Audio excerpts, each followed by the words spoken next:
Should I pay medical bills that are in collections? Believe it or not, medical bills, medical collections are an epidemic within the United States. In this video, we're going to discuss how to deal with these collections that land on your credit profile.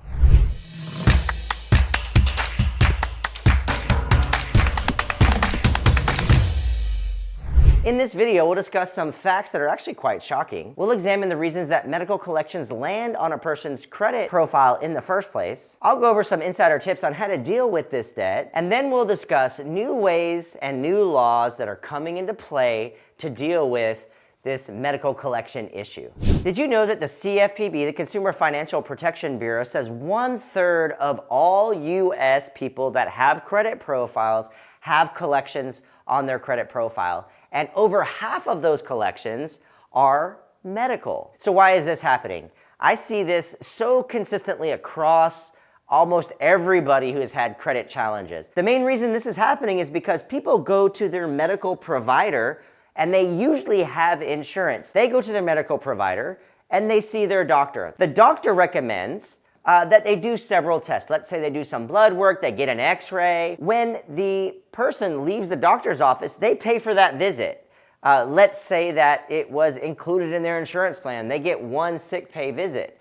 But the diagnostics part from the x-rays and from the blood work actually aren't covered in that visit. Those two different tests get sent off in different directions, different facilities, and probably get looked at, if it's an x-ray at least, by a different doctor who may or may not be in network. So you've taken this one doctor's visit that should have just been, I paid for this visit, and now you've got many different other people that are also trying to bill you.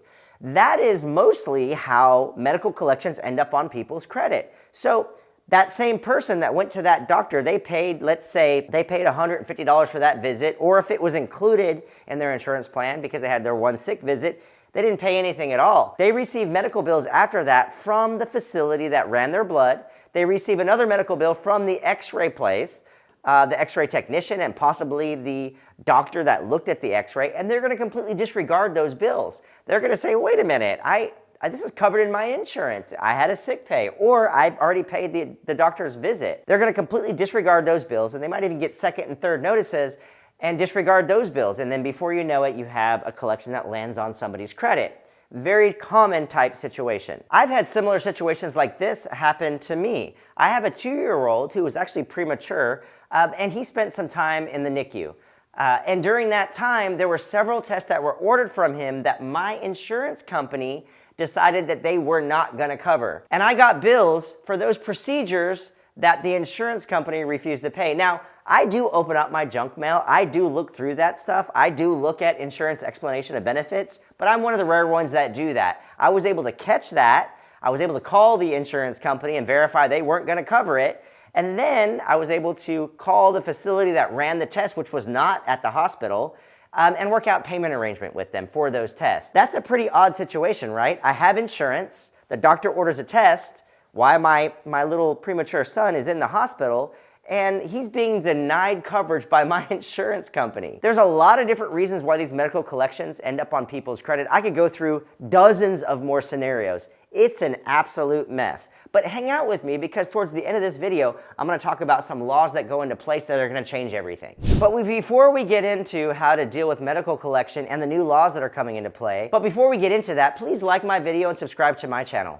Okay, so you've got that collection that's on your credit profile. You've either reached out to my company or you are trying to maybe get a mortgage, and you realize that there are several medical collections on your credit profile. What's the first step? This is the first thing that we're going to do is we're going to send a validation of debt letter, a VOD letter, to the collection agencies. And in that letter, it's going to ask for verification of that debt. It's going to have a cease and desist clause so that they don't call the client.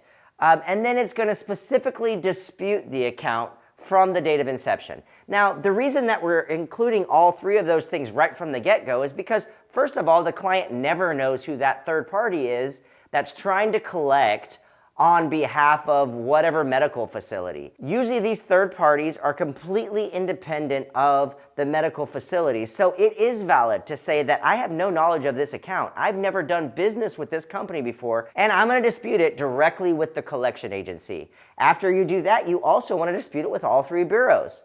You want to write up a very simple letter with the account number. Say, I have no knowledge of this account. I've never done business with this third party. Please delete from my credit profile. Now, previously we talked about kind of what a mess the medical industry has on its hands, how things get so messed up and lopsided, even when you do have insurance. If you get documentation back that says that, listen, this collection is verifiable, and you do recognize the original facility, you should consider possibly settling that debt. And the reason is because if you can recognize the debt, even if you had insurance, maybe there was a copay that wasn't paid, maybe it was 20%, insurance paid 80%, you should consider settling that debt. That should be something that's on top of mind. Now, on the other side of that, if you know your insurance was supposed to pay, or you know that there is some kind of billing error, and the third-party collection agency is validating that account, saying, no, listen, this is verifiable debt and you should pay it, then you can fast forward and skip right to regulators. You can go to the CFPB, cfpb.com, submit a complaint and say, listen, I had insurance. This third-party collection agency is saying that this debt is verifiable and that it's valid, and I can tell you for certain that this debt is not verifiable because I had insurance that was supposed to pick it up. Now, if the debt is valid and you're deciding if you're going to settle that collection, my recommendation is that you do not go through the collection agency. It's always better to go through the original creditor as opposed to going through the third-party collection agency. So let's say that XYZ collection has a debt for $200, and you know who that original facility is. It's always better to try to call up the original facility and try to make payment to that original facility. Why is that? Well, if the original facility takes the money, there's a real good argument that there's two different companies that are both trying to collect on the same debt, the original facility and also the collection agency. After it's paid to them, a lot of times if you go through the original facility, they'll actually retract that collection. So it's no longer on your credit profile. Let's say they don't retract that collection and the collection agency still either tries to collect on the debt or they don't make the balance zero because now it's been actually paid, then you can dispute that with the bureaus. And usually it's a fairly easy situation to get off of your credit. Okay, so what's the good news? The good news is that things are changing as we speak. This medical situation has gotten out of control, and there's been a lot of talk about how it's being handled at the credit bureau level, how it's been handled at the medical facility level, and there's changes that are coming. So there's two significant changes that are going to happen as early as July 1st. The first is that all medical debt that shows a zero balance as of July 1st, whether you settled it or paid it in full, is going to be automatically removed from your credit profile. That is huge. For all of you that have paid your medical debt and still haven't figured out a way to get it off your credit and it's still impacting you negatively, just settling medical debt beginning in July 1st is going to automatically make it go away from your credit profile. The second really cool thing that is happening is that medical facilities are required by law to wait 6 months before they throw your account into collections for whatever medical that might be. Beginning July 1st, they're going to wait a full year before they can throw that nasty collection on your credit profile. So that's twice as long that you will have to get those notices, to realize that it's actually a real notice, to sort out that situation, to try to figure it out with the creditor.